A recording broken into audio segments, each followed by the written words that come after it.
কিরে কলেজ যাবি না নাকি? এই তো যাব। তখন থেকেই তো শুনছি যাবো যাবো যাবো, তা যাবোটা কখন হবে শুনি?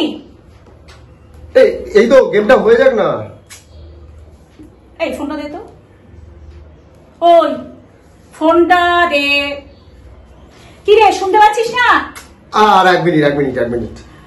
বাবারে বাবা, তখন থেকে 1 মিনিট এরপর তো 1 মিনিট তো 1 ঘন্টা হয়ে যাবে। কেন ডিস্টার্ব করছো বলো তো?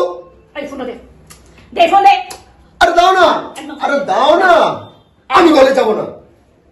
কলেজ যাব না মানেটা কি? যাব না মানে যাব না। ঠিক আছে, আজ থেকে তোকে আর কলেজ যেতেই হবে না। আর শুনে রাখ, এই ফোনটা আজ থেকে 1 মিনিটের জন্য হলো তুই কিন্তু আর পাবি না। অসভ্য ছেলে কোথাকার।